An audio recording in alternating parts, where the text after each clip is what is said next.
গল্পের বাক্স বাই রোমানানুপুর চ্যানেলে আমি রোমানানুপুর আজ আপনাদের জন্য নিয়ে এসেছি সমরেশ মজুমদারের লেখা একটি উপন্যাস তারাই গ্রহণ হয় না। আজ শুনবেন উপন্যাসটির প্রথম পর্ব। টাকার অঙ্কগুলো ক্যালকুলেটরে তুলে যোগ করল রঞ্জন। সঙ্গে সঙ্গে ঝকঝকিয়ে উঠল সংখ্যাটা 28,82,331 টাকা। 3 বেডরুমের এই ফ্ল্যাট, কিছু শেয়ার সার্টিফিকেট ছাড়াও সে ওই টাকার মালিক। প্রথম ব্যাংক অ্যাকাউন্ট খুলেছিল 100 টাকা দিয়ে 23 বছর বয়সে, অর্থাৎ 31 বছর আগে। তারপর প্রতিটি টাকা শ্রমের বিনিময়ে পাওয়া, আয়কর দপ্তরের নিয়ম মেনে সঞ্চয়, অর্থাৎ তার কোনো কালো টাকা নেই। এই ফ্ল্যাট বিক্রি করলে কমসে কম 22 লাখ টাকা পাওয়া যাবে, তাহলে সে হয়ে যাবে 8 কোটি টাকার মালিক। কিন্তু ফ্ল্যাট বিক্রি করার বাসনা রঞ্জনের নেই। আপাতত 2.5 লক্ষ টাকা সঙ্গে থাকলে মাস 10 চমৎকার কাটানো যাবে। সকাল 9টা, ব্যাংকে যাওয়ার জন্য যথেষ্ট সময় হাতে আছে, কিন্তু তার আগে আরও কয়েকটা ব্যাপার নিয়ে মাথা ঘামাতে হবে। তার টেলিফোন বিল ব্যাংক পে করে, ইলেকট্রিকের ব্যাপারে কেয়ারটেকারের সঙ্গে কথা বলে টাকা দিয়ে যেতে হবে। ইন্স্যুরেন্সের প্রিমিয়াম যেহেতু বছরে একবার দিলে হয়, তাই ও নিয়ে চিন্তার কিছু নেই। সবশেষে এবং যেটা খুব কঠিন ব্যাপার তা হলো মেয়েকে ব্যাপারটা বলা। মেয়ের বিয়ে হয়েছে বছর 2 আগে। 17 বছর রঞ্জন মেয়ের পাশে ছায়ার মতো ছিল। ওর যখন 5 বছর বয়স, তখন ললিতা মারা যায়। রাত্রে টয়লেট গিয়েছিল, হঠাৎ চিৎকার, কোমর থেকে উঠে দাঁড়াতে পারছে না। টয়লেটের দরজা ভেঙে ওকে বেডরুমে নিয়ে এসেছিল রঞ্জন। সঙ্গে সঙ্গে ডক্টর চ্যাটার্জিকে ফোন। 40 মিনিটের মধ্যে এসে গিয়েছিলেন ভদ্রলোক। ততক্ষণে শরীর শক্ত হয়ে গিয়েছিল ললিতার, শ্বাসকষ্ট শুরু হয়ে গিয়েছিল। ডক্টর ব্যানার্জির গাড়িতে ওকে নার্সিংহোমে নিয়ে যাওয়া হয়েছিল। আধুনিক বিজ্ঞানের যাবতীয় ওষুধকে প্রাগৈতিহাসিক করে দিয়ে ললিতা চলে গেল ভোরের একটু আগে। ব্যাপারটা অনেকদিন পর্যন্ত দুঃস্বপ্নের মতো মনে হয়েছিল। ললিতার অসুখটা ঠিক কী ছিল তা নিয়েও অনেক মত। টয়লেটে যাওয়ার আগেও যে মেয়ে রসিকতা করেছিল, সে পরের ভোরে নিষ্পন্দ। এটা মানতে অনেক সময় লেগেছিল রঞ্জনের। শুধু মেয়ের মুখের দিকে তাকিয়ে শক্ত থেকেছে। মেয়ে বড় হলো, এমএ পাশ করল, চাকরি করতে গিয়ে প্রেমেও পড়ল। বাবা হিসেবে রঞ্জন যা যা করার তা সবই করেছে। শ্বশুর বাড়িতে যাওয়ার কদিন আগের থেকেই মেয়ের কান্না শুরু হয়ে গিয়েছিল। তার বাবা কিভাবে একা থাকবে এ নিয়ে দুশ্চিন্তা থেকেই কান্নার জন্ম। তারপরে 2 বছর ধরে প্রত্যেক সকালে ফোনটা আসে, যাবতীয় খবরাখবর খুঁটিয়ে খুঁটিয়ে নেয়। বছর 5 হলো রাত্রে খাওয়ার আগে 2 পেগ হুইস্কি নেয় রঞ্জন। বিয়ের আগে মেয়ে সামনে বসে তাকে খেতে দেখেছে, লক্ষ্য করেছে খাওয়ার পর তার কোনো প্রতিক্রিয়া হচ্ছে কিনা। হয়নি দেখে চোখ পাকিয়ে বলেছে, ব্যাস ওই 2 বার, তার বেশি কখনো খাবে না। এখনো রোজ সকালে ওই প্রশ্নটা ছুড়ে দেয়, কাল বেশি খাওনি তো? না শুনে হেসে বলে, গুড, তুমি খুব ভালো বাবা। মেয়েকে ফোনে বলাই বেশ শক্ত ব্যাপার। সামনাসামনি বলার সাহস নেই রঞ্জনের। আজ সকালেও যখন মেয়ে ফোন করেছিল, তখন চেষ্টা করেও বলতে পারেনি রঞ্জন। কিন্তু ওকে না জানিয়ে এতদিন বাইরে চলে যাওয়া তার পক্ষে সম্ভব নয়। টেলিফোন বাজল, বাহাত বাড়িয়ে রিসিভার তুলল। Hello, good morning. মালিনীর গলা। মর্নিং। সোজা হলো রঞ্জন। কেমন আছো? মানে? আমি কি গতকাল খারাপ ছিলাম? মালিনীর গলায় বিস্ময়। না, মানে একটা গোটা রাত আর সকালের এতক্ষণ তোমায় দেখিনি, তাই। পাগল। ব্রেকফাস্ট হয়েছে? হ্যাঁ। তুমি? হ্যাঁ, আপেল শেষ হয়ে গিয়েছিল, মনে ছিল না, তাই একটা সবেদা আর টক দই। ব্যাস, ওইটুকুতে হয়ে যাবে? হ্যাঁ মশাই, বেশি খেয়ে ধুমসি হই তাই কি তুমি চাও? হাসল মালিনী। শোনো, আমি টেলিফোন অফিস যাচ্ছি, সঙ্গে অবশ্য সেল থাকছে। টেলিফোন অফিস কেন? রঞ্জন জিজ্ঞাসা করল। শুনেছি ওদের কাছে টেলিফোন বেশ কিছুদিনের জন্য জমা রেখে যাওয়া যায়। যে কয়েক মাস থাকবো না তার বিল কে মেটাবে? বরং ওদের কাছে থাকলে টাকা বেঁচে যাবে। আমার মতো করো, ব্যাংকের মাধ্যমে। ধুর, হঠাৎ 10,000 টাকার বিল পাঠাবে আর ব্যাংক তাই দিয়ে দেবে। দেওয়ার পর যখন জানতে পারবে তখন কিছু করার থাকবে না। যাকগে, মেয়েকে বলেছ? না, বলবো বলবো করছি। জিভ শুকালো রঞ্জনের। হুম, আচ্ছা রাখছি এখন, পরে কথা বলবো। মালিনী ফোন রেখে দিল।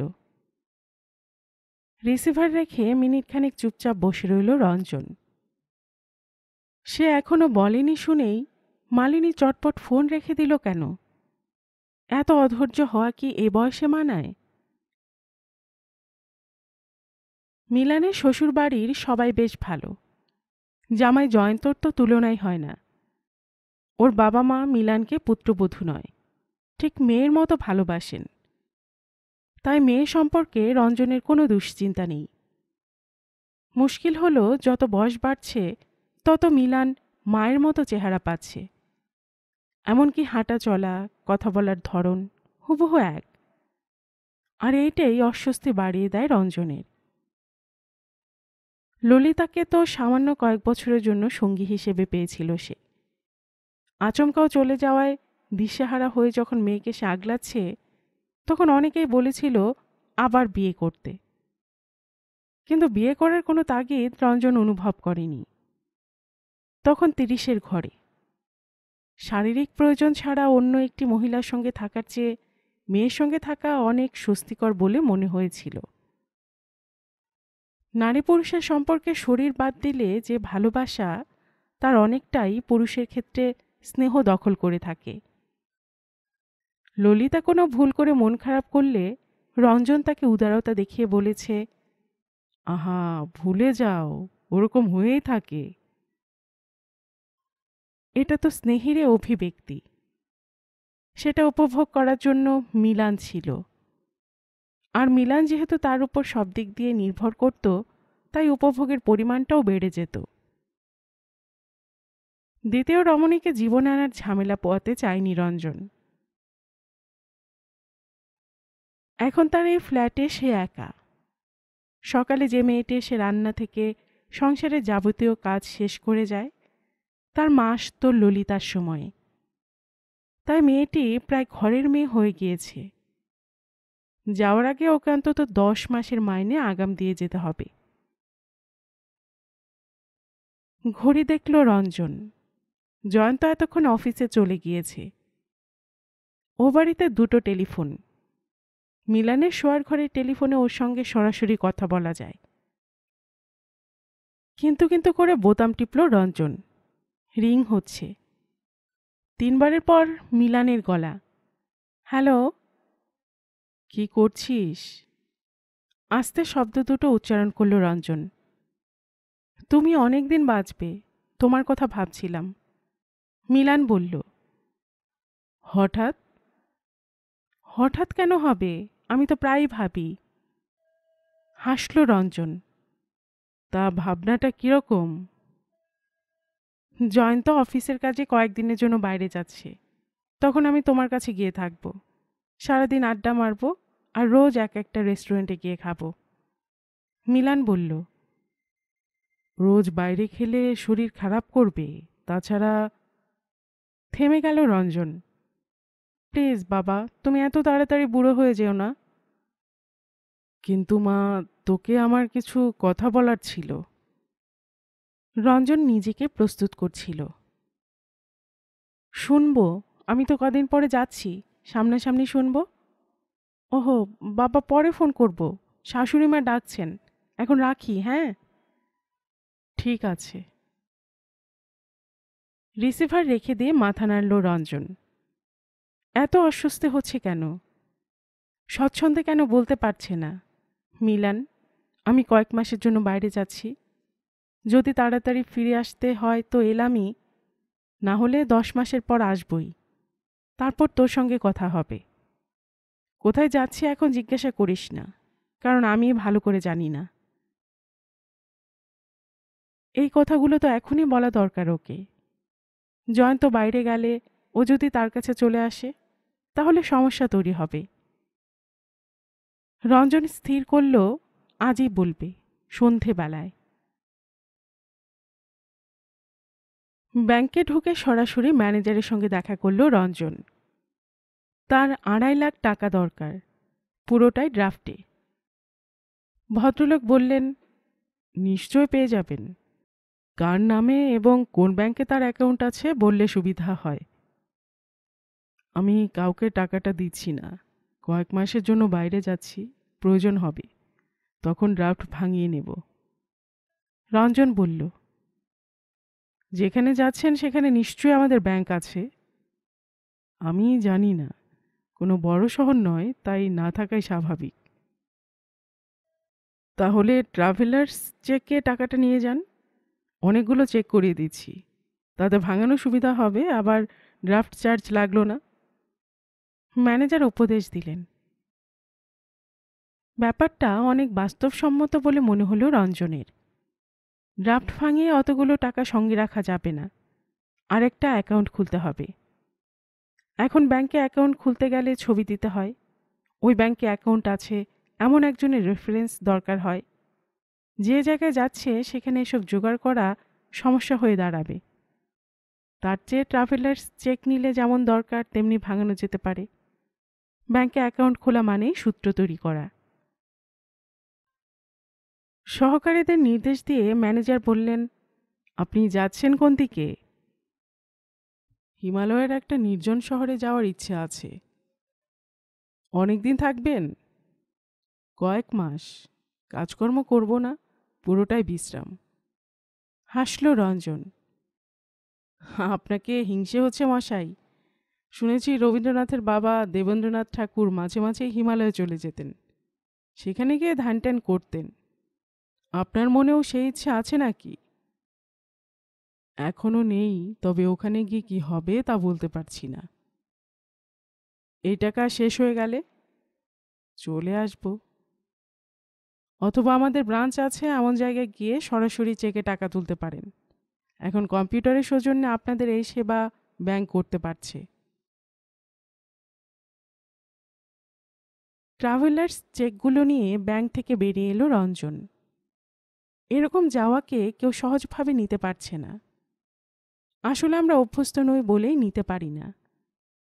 বিদেশি ছেলেমেয়েরা যখন পৃথিবী দেখতে বেরিয়ে পড়ে, তখন তাদের ঠিকানা নিয়ে অভিভাবকরা মাথা ঘামায় না। ফিরে এলো রঞ্জন। চাবি ঘুরিয়ে দরজা খুলে ভেতরে ঢুকে মনে এলো, এখন আমি একা। মিলান যতদিন ছিল ততদিন মনে হয়নি কথাটা। ওর বিয়ের পর মাঝে মাঝে একাকিত্ব বেড়ে যেত রঞ্জনের, সেটাও মানিয়ে নিয়েছিল। কিন্তু এই 1.5 বছর ধরে সেটা ক্রমশ তাকে চেপে ধরেছে। মাইক্রোওয়েভে খাবার গরম করে খেয়ে নিল রঞ্জন। তারপর ট্যুরিস্ট ব্যুরো থেকে নিয়ে আসা কাগজগুলো নিয়ে বসল। সমুদ্র নয়, প্রথম পছন্দ হিমালয়ের অল্প ঠান্ডা অঞ্চল। এদিকে শিলং থেকে শুরু করে ওদিকের মানালি পর্যন্ত সব জায়গার বিস্তারিত বিবরণ এগুলোতে আছে। কদিন ধরে বারংবার চোখ বুলিয়েও কোনো সিদ্ধান্তে আসা সম্ভব হয়নি।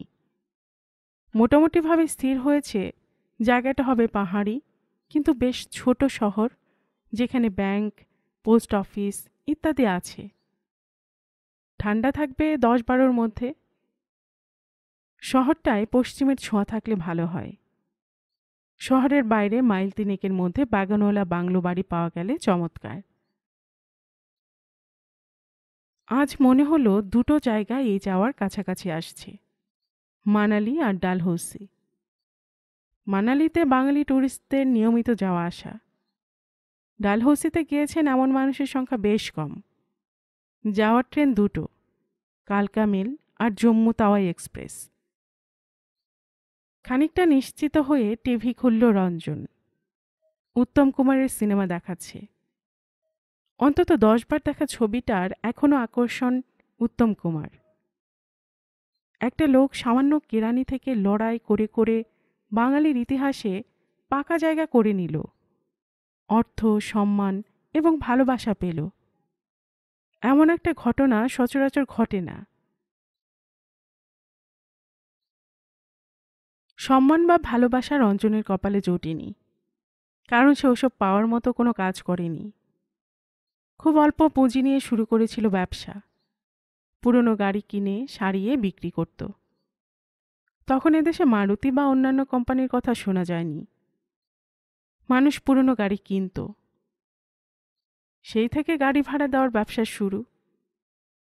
শিলিগুড়ি থেকে দার্জিলিং রুটে 5টা গাড়ি শাটল করত। এই করতে করতে জমি কিনল সল্ট লেকে। সেটা ওই সময় যখন সল্ট লেকের নাম শুনলেই লোকে ঠোঁট ব্যাকাত। 5 জনের নামে 10,000 করে কাঠা জমি ম্যানেজ করতে পেরেছিল রঞ্জন। 2টো প্লট সে বিক্রি করেছে বছর 5 মধ্যে। এখন যা জলের দাম বলে মনে হয়। বাকিগুলো তাকে ভালো টাকা দিয়েছে। ললিতাকে বিয়ে করার সময় তার স্বাচ্ছন্দ্য তেমন না থাকলেও অভাব ছিল না। মিলানকে বড় করতে করতে একসময় মনে হলো যা পাওয়া গিয়েছে তা তো পাওয়ার কথা ছিল না। 50 বছর পার হয়ে এসে মনে হয়েছিল সামনে তাকাবার বছর আর তেমন নেই। এখনো পরিশ্রম করে টাকা রোজগার করার কোনো মানে হয় না। যা আছে তা অক্ষত রেখে জীবন শেষ করা যাবে। এই বাকি জীবনটা বই পড়ে, গান শুনে আর দেশ দেখে চমৎকার কাটিয়ে দেওয়া যাবে।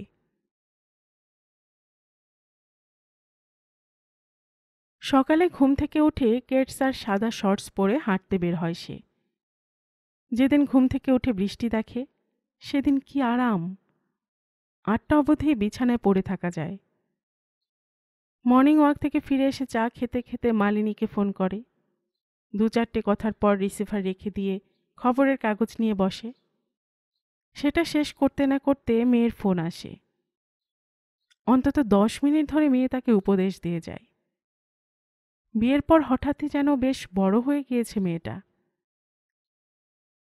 কাল রাত্রে কপেক খেয়েছিলে? 3? ওফ বাবা! আজ সকালে 3 কিলোমিটার হেঁটেছ? গুড। শোনো, দুপুরে ঘুমোবে না, বই পড়বে। ও হ্যাঁ, আজ টিভিতে শোলে দেখাবে, দুপুর কেটে যাবে। রঞ্জন কোনো প্রতিবাদ না করে মেয়েকে জানায় প্রত্যেকটা কথা মান্য করবে। মেয়ের ফোন রেখে দেওয়ার পর অনেকটা সময় ঢিলে ঢালা কাটায়। বইয়ের আলমারির ধুলো ঝাড়া হয়নি অনেক দিন। গতবার এসে মেয়ে বলে গেছে জানলা দরজার পর্দা বদলাতে হবে, কিন্তু এখন ওসব করে কোনো লাভ নেই। বদলাতে হয় 10 মাস পরেই বদলাবে।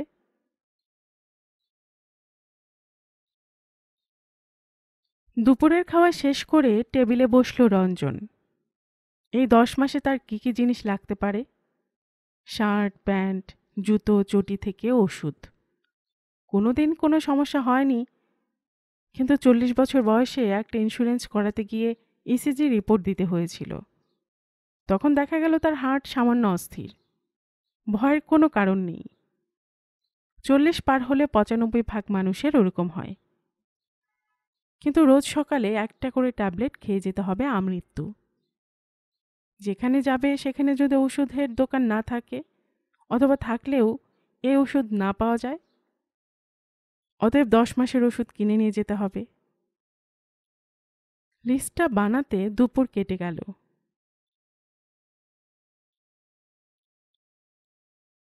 মালিনী যে পাড়ায় থাকে তাকে কসমোপলিটন পাড়া বলা যেতে পারে। ফলে বউবাজার, শ্যামবাজার অথবা ভবানীপুরের মতো পাড়ার মধ্যে সমাজ তৈরি হয়নি সেখানে। প্রত্যেক সপ্তাহে দুদিন দেখা হয় তাদের। একদিন রঞ্জন যায় বিকেল বিকেল 9টায় বেরিয়ে আসে, আরেকদিন ওরা দেখা করে ফ্লুরিস্ট রেস্তোরাঁয়। ঘণ্টা দুয়েক চমৎকার কাটে। এই যে প্রতি সপ্তাহে সে একজন একা থাকা মহিলার কাছে যাচ্ছে, আড্ডা মারছে, তা নিয়ে পাড়ার লোকের কোনো দুশ্চিন্তা নেই। শ্যামবাজার বা ভবানীপুর হলে তাদের চিন্তার অন্ত থাকত না। বিকেল হতেই বাড়ি থেকে বের হলো রঞ্জন। কিছুদিন আগে মিলান যে নীল সাদা টি শার্ট কিনে দিয়েছিল, সেটা পরতেই মনে হলো বয়স অনেকটা কমে গেল। আজকাল ভিড় বাসে চড়তে ইচ্ছে করে না। ট্যাক্সি নিল রঞ্জন। মালিনীর সঙ্গে আলাপ হয়েছিল ট্রেনে, মিলানের বিয়ের আগে। তখনও ব্যবসা শেষ করেনি রঞ্জন। গোটাবে গোটাবে ভাবছে। মেয়ের জন্য কলকাতার বাইরে রাত কাটানো সম্ভব ছিল না। যেখানেই থাক রাত্রে বাড়িতে ফিরতেই হতো। ভোরে ট্রেন ধরে যেতে হয়েছিল জামশেদপুর। তার ফিরে আসা পর্যন্ত কাজের লোক থাকবে মেয়ের সঙ্গে। সারাদিন ধরে কাজ করে সন্ধ্যের ট্রেন ধরেছিল সে। রাত 10টা, সোয়া 10টায় হাওড়ায় পৌঁছে যাওয়ার কথা। এসি চেয়ার কারের নিজের সিটে বসতেই মালিনীকে দেখতে পেয়েছিল সে। মধ্যবয়স্কা, গম্ভীর মুখের সুন্দরী মহিলা। তাকালেই বোঝা যায় রুচি এবং ব্যক্তিত্ব ওকে আর 5টা মানুষের থেকে আলাদা করেছে। মালিনী তাকে একবার দেখেছিল। ঘাটশিলা স্টেশনে 3 জন উঠল। 3 জনই বাঙালি। সিটে বসে জোরে জোরে কথা বলছে। তর্ক করছে কোন প্রদেশের মেয়ে দেখতে বেশি সুন্দরী, কারা বেশি সংসারী। ক্রমশ আলোচনা একটু অশ্লীলতার দিকে এগুলো। এই সময় প্রতিবাদ করল মালিনী। ঝরঝরে ইংরেজিতে বলল, এসব আলোচনা আপনারা নিজেদের বাড়িতে করলেই ভালো হয়। একজন ফুঁসে উঠল, কেন, আপনার গায়ে ফোসকা পড়ছে কেন? কারণ আপনারা শালীনতার সীমা ছাড়াচ্ছেন। মোটেই না, আমরা টিকিট কেটে ট্রেনে যাচ্ছি। নিজেদের মধ্যে কথা বলার স্বাধীনতা আমাদের আছে।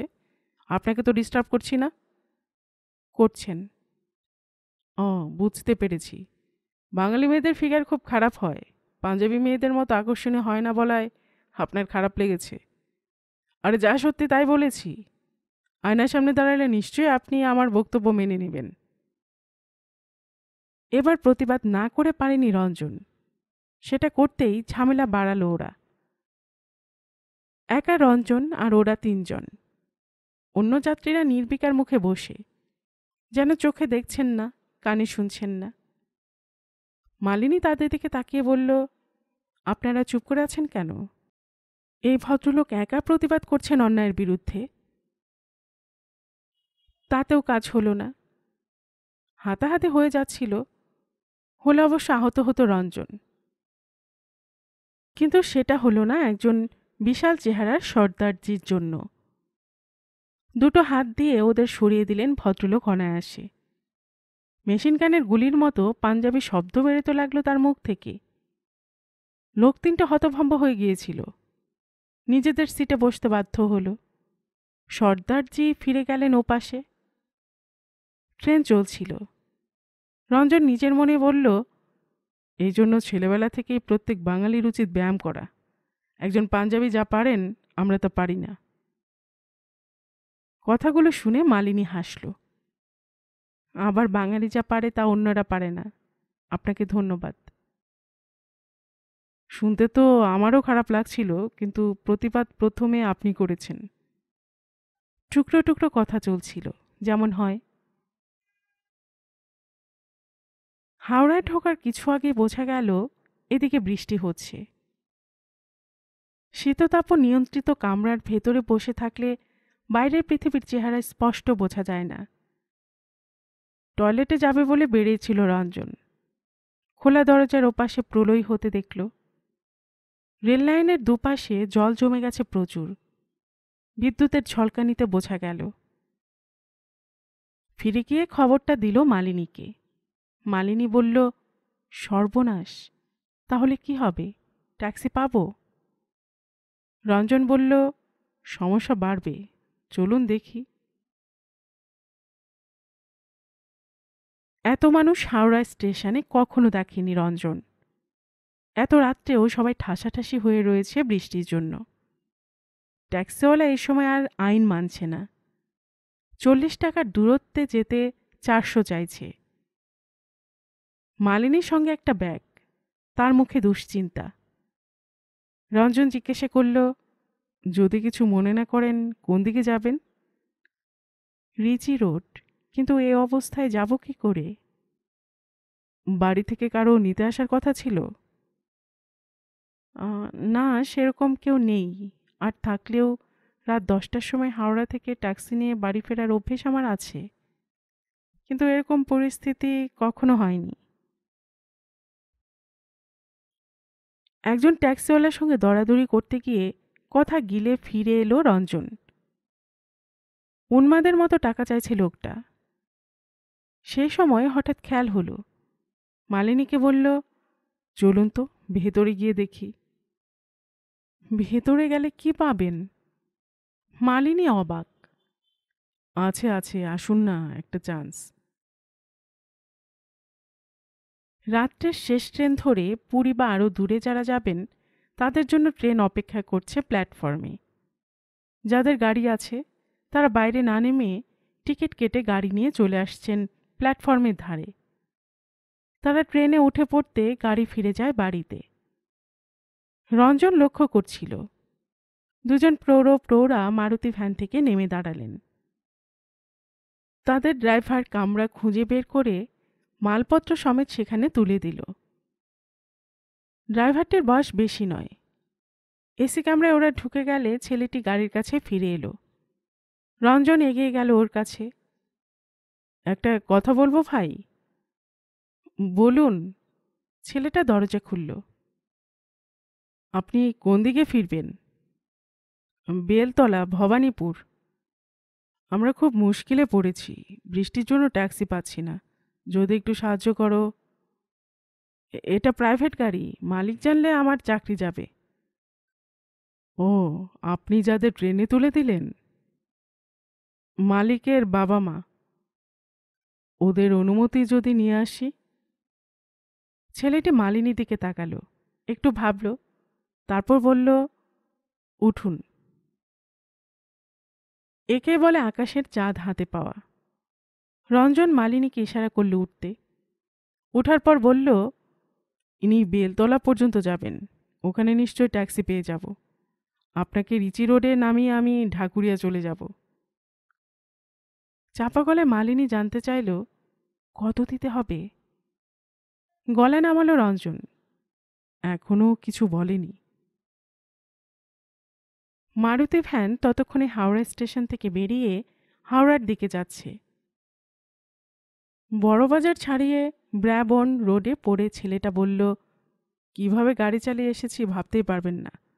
পার্ক স্ট্রিটের মোড়ে 1 হাঁটু জল, ভিক্টোরিয়ার পাশ দিয়ে হরিশ মুখার্জি ধরতে হবে। একটু বাদেই ঢেউ দেখতে পেল। রাত তখন প্রায় 11টা। রাস্তায় প্রচুর গাড়ি আটকে। নৌকোর মতো ভাসতে ভাসতে আশুতোষ কলেজের পাশে পৌঁছতে পারল ওরা। আলো নিভে গেছে, ট্যাক্সির কোনো পাত্তাই নেই। বেলতলা এসে গেছে না? মালিনী জিজ্ঞাসা করল। হ্যাঁ দিদি, কোথায় যাবেন আপনারা?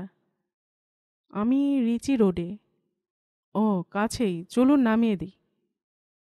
শুনে মালিনী এমন স্বস্তির শ্বাস ফেলল যে রঞ্জনের কানে এলো।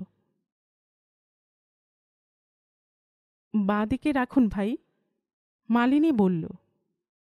গাড়ি থামল। মালিনী গাড়ি থেকে নেমে জিজ্ঞাসা করল, কত দেব ভাই? আপনি আমার চাকরি খাবেন দিদি? ছেলেটি মাথা নাড়ল। চলি। গাড়ি ঘুরিয়ে ফিরে গেল ছেলেটা। রঞ্জন বলল, আশ্চর্য, সত্যি ভাবা যায় না। তবে এর আছে বলে পৃথিবীটা এখনো ঠিকঠাক চলছে। ও 500 চাইলেও দিতাম। ও যে টাকা নিয়েছে ওর মালিক জানতেও পারত না। কিন্তু আপনি কিভাবে যাবেন? অবশ্য কত দূরে যাবেন তাও জানি না। আমার জন্য চিন্তা করবেন না, ট্যাক্সি পেয়ে যাব। কিন্তু মালিনী তাকালো। রঞ্জন হাসল। আমরা বোধহয় কেউ কারো নাম জানি না। ও তাই তো, দেখুন কাণ্ড। আমি মালিনী ব্যানার্জি, এবারে 3 তলায় ডান দিকের ফ্ল্যাটে থাকি। আমি রঞ্জন রায়। নিজের কার্ডটা পকেট থেকে বের করে দিল রঞ্জন। আচ্ছা, একসঙ্গে এসে খুব ভালো লাগলো, নমস্কার। হাজরা রোডেই ট্যাক্সি পেয়ে গিয়েছিল। 10 টাকা বেশি দিয়ে বাড়িতে পৌঁছলো রাত 12:30টায়। মিলান তখনও জানলায়। দরজা খুলে চেঁচালো, উফ, আমি কি ভাবছিলাম। মেয়ের মাথায় হাত রেখে রঞ্জন হাসল। খেয়েছিস? বাহ, তুমি না এলে কেন খাবো? অতএব চটজলদি বাথরুম থেকে বেরিয়ে খেতে বসতে হলো। জামশেদপুরের গল্প, বৃষ্টির গল্প করতে করতে খাওয়া শেষ হতেই টেলিফোন বাজল। মিলান অবাক হলো, এত রাতে ফোন? রঞ্জন বলল, দাঁড়া আমি দেখছি। রং নম্বর হয় স্বাভাবিক, যা বৃষ্টি। রিসিভার তুলে সে হ্যালো বলতেই ওপাশের যে নারী কণ্ঠ নম্বর যাচাই করলেন, তার গলা চিনতে ভুল হলো না। রঞ্জন হাসল। What a surprise. বলুন, রঞ্জন বলছি। ও, ঠিকঠাক পৌঁছলেন কিনা জানার জন্য বিরক্ত করে ফেললাম। মালিনী বলল, না না, মোটেই বিরক্ত হইনি, ট্যাক্সি পেয়ে গিয়েছিলাম। ভালো, তাহলে রাখি, শুভরাত্রি। রিসিভার রেখে দিল মালিনী। মিলান জিজ্ঞাসা করল, কে গো? একজন ভদ্রমহিলা, ট্রেনে আলাপ, আমার কার্ড দিয়েছিলাম। ভদ্রতা করে জিজ্ঞাসা করছেন ঠিক পৌঁছেছি কিনা। এরকম ভদ্রতা তো আজকাল উঠে যাচ্ছে। সেই প্রথম আলাপ, সেই রাতে ব্যাপারটা শেষ হয়ে যেতে পারত। সাধারণত তাই হয়ে থাকে। কিন্তু পরদিন সকালে টেলিফোনের সিএলআই থেকে মালিনী টেলিফোন নম্বর টুকে রেখেছিল রঞ্জন। এজেন্টে কোনো ফোন এলে তার নম্বর ফুটে ওঠে। তারপর কয়েক মাস কেটেছিল মেয়ের বিয়ের আয়োজনের ব্যস্ততায়। একা মানুষ রঞ্জন চোখে অন্ধকার দেখেছিল। বিয়ের কার্ড লিস্ট অনুযায়ী সবাইকে কুরিয়ার মারফত পাঠিয়ে জনে জনে টেলিফোন করছিল নিজে না যেতে পারার অক্ষমতার জন্য ক্ষমা চাইতে। তখনই মালিনীর কথা মনে এলো। খুব ইচ্ছে হলো মালিনীকে নেমন্তন্ন করতে। টুকে রাখা নম্বরটাকে কাজে লাগালো সে। কিন্তু ওপারে রিং হয়ে গেল পরপর কয়েকবার। হয়তো তখন বাড়িতে নেই ভেবে বিভিন্ন সময়ে, এমনকি রাত্রেও ফোন করে ফোন সাড়া পেল না। শেষ পর্যন্ত নিজে হাজির হলো রিচি রোডে। অত রাত্রে দেখলেও বাড়িটাকে চিন্তা অসুবিধে হলো না। সামনের লেটার বক্সে মালিনীর নাম। দারোয়ান গোছের একটি লোক জানালো, দিদি জামশেদপুরে গিয়েছেন। দিদির দিদি সেখানে থাকেন, কবে ফিরবেন বলে যাননি। অতএব নেমন্তন্নপত্র লেটার বক্সে ঢুকিয়ে চলে এসেছিল রঞ্জন। বিয়ে হয়ে গেল।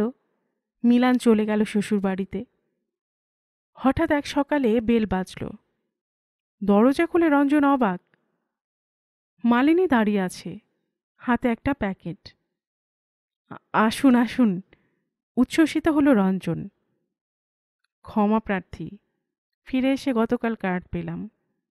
আমার মতো প্রায় না চেনা একজনকে মনে রেখে নেমন্তন্ন করেছেন দেখে খুব খুশি হয়েছি। ভেতরে এলো মালিনী। জানি দেরিতে এসেছি, মেয়ের এখানে থাকার নয়, তবুও। প্যাকেটটা এগিয়ে ধরল মালিনী। ওকে দিয়ে দিলে খুশি হব। আপত্তি করতে চেয়েও পারল না। উপহার নিল রঞ্জন। মালিনীকে বসতে বলল। তারপর জিজ্ঞাসা করল, কি খাবেন বলুন, চা না কফি? থাক না, বরং আপনার মিসেসকে ডাকুন, আলাপ করে যাই। মুখ ঘুরিয়ে দেওয়ালে টাঙানো ছবির দিকে তাকালো রঞ্জন। ও ওখানে। সে কি? চমকে উঠল মালিনী। আচমকা চলে গিয়েছিল। সেই সময় মিলান 5 বছরের।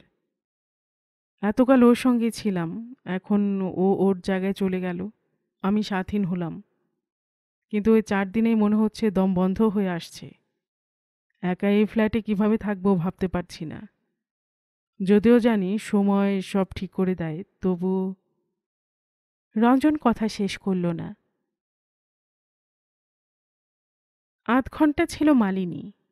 কফি এবং বিস্কুট খেয়ে চলে গেল। তাকে ট্যাক্সি পর্যন্ত এগিয়ে দিয়ে এলো রঞ্জন।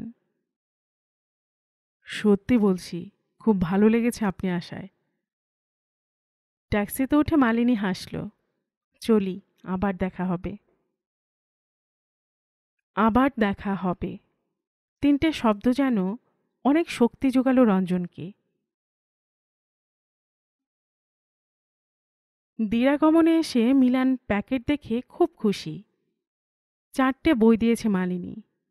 জীবনানন্দের শ্রেষ্ঠ কবিতা, বিভূতিভূষণের দেবযান, অখণ্ড গীতবিতান এবং শক্তি চট্টোপাধ্যায়ের শ্রেষ্ঠ কবিতা। মিলান বলল, কি ভালো বাবা, আমার উচিত ওকে ফোন করা। বেশ, করো। নম্বর এনে দিল রঞ্জন। নম্বর টিপল মিলান। মাথা নাড়ল রিং হচ্ছে শুনে। তারপর হাসল। হ্যালো, আপনি কি মালিনী? না, মানে আমার নাম মিলান। মালিনী হাসলেন। ও মিলান, দিরাগমনে এসেছো তুমি? হ্যাঁ, আপনার উপহার পেয়ে খুব ভালো লাগলো। দারুণ। খুশি হলাম। আজকের মেয়েরাও তাহলে বই পেয়ে আনন্দ পায়। আমি পাই। তোমার বিয়ের কার্ড পেয়েছি বাইরে থেকে ফিরে আসার পর। হ্যাঁ, কিন্তু যেদিন এলেন সেদিন আমি থাকলে আরো ভালো লাগতো। নিশ্চয়ই একদিন দেখা হবে। হাসল মালিনী। আপনাকে আমি কিভাবে সম্বোধন করব? আমাকে মালিনী মাসিমা বললে খুশি হব। Thank you. রিসিভার রেখে উচ্ছ্বসিত মিলান। কি চমৎকার কথা বলেন, কি মিষ্টি গলা। দেখতেও খুব সুন্দর না বাবা? তোর মতো নয়। রঞ্জন হাসল। ধ্যাত। মিলান বইগুলো নিয়ে বসল। টেলিফোনে কথা হয়। একটু একটু করে মালিনীর কথা শুনে রঞ্জন। মালিনী ডিভোর্সি। শান্তিনিকেতনে পড়ার সময় আলাপ এবং প্রেম।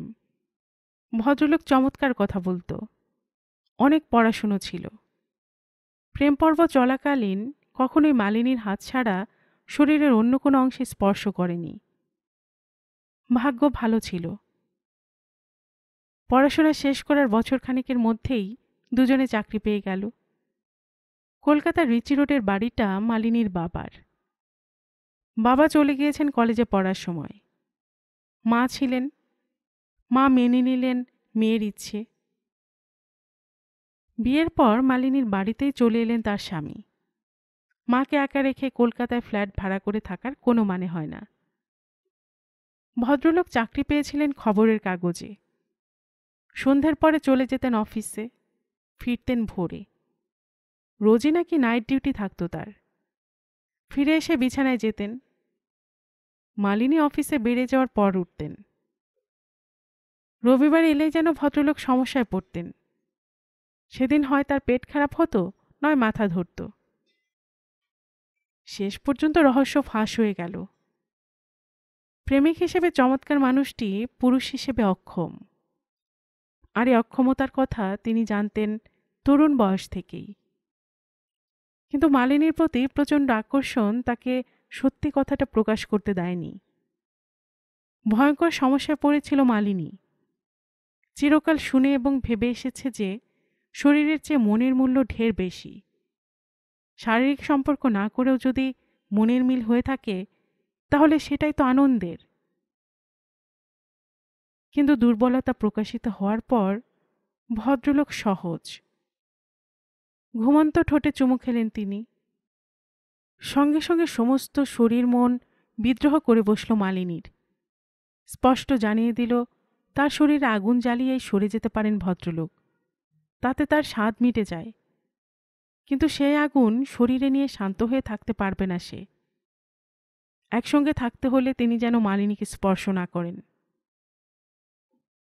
মেনে নিলেন ভদ্রলোক। কিছুদিনের মধ্যে মালিনী বুঝতে পারল এরকম বিবাহিত জীবন আর লোডশেডিংয়ের মধ্যে চলাফেরার কোনো পার্থক্য নেই। অতএব ছাড়াছাড়ির প্রস্তাব মেনে না নিয়ে কোনো উপায় ছিল না ভদ্রলোকের। সেটা বছর 17 আগের কথা। ভদ্রলোক এখন কোথায় তাও জানা নেই মালিনীর। জীবনের দ্বিতীয় পুরুষের প্রয়োজনীয়তা বোধ করলেও সাহস হয়নি। কেবলই মনে হতো সে মানিয়ে নিতে পারবে না। একা থেকে থেকে যে অভ্যেস তৈরি হয়ে গিয়েছে তা থেকে বেরিয়ে আসতে পারবে না। এর মধ্যে মাও চলে গেলেন। থাকার মধ্যে আছেন এক দিদি, থাকেন জামশেদপুরের সাঁকচিতে। দিদি জামাইবাবু দুজনেই অসুস্থ। মাঝে মাঝে তাকে যেতে হয় ওদের কাছে। এই বয়সে পৌঁছে মনে হয় শেষ দিন পর্যন্ত যেন সে সুস্থ থাকতে পারে। অসুস্থ হয়ে বিছানায় পড়ে থাকার কথা ভাবলেই শিউরে ওঠে সে। এসব কথা রঞ্জন শুনেছে বেশ কয়েকবার টেলিফোনের সংলাপে। তখন নিয়ন্ত্রিত মদ্যপান আরম্ভ করেছে সে। বেসামাল হওয়ার প্রশ্নই ওঠে না, তবু কখনোই রাত্রে ফোন করত না কাউকে, নীলান বা মালিনী, কাউকেই নয়।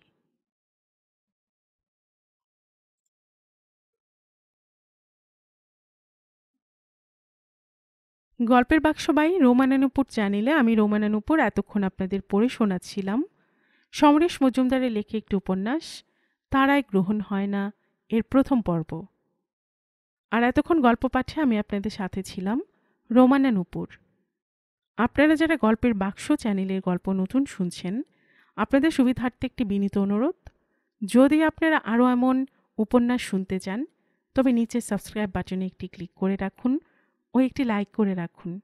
এতে এই চ্যানেলের ভিডিওগুলি খুঁজে পেতে আপনাদের সুবিধা হবে। আর পাশে থাকা বেল বাটনটিও চেপে রাখুন যাতে নতুন কোনো উপন্যাস বা পর্ব দেওয়ার সাথে সাথেই আপনাদের কাছে নোটিফিকেশন চলে যায়। সবসময় সবাই খুব ভালো থাকুন, সুস্থ থাকুন ও আনন্দে থাকুন, এই প্রার্থনা রইল।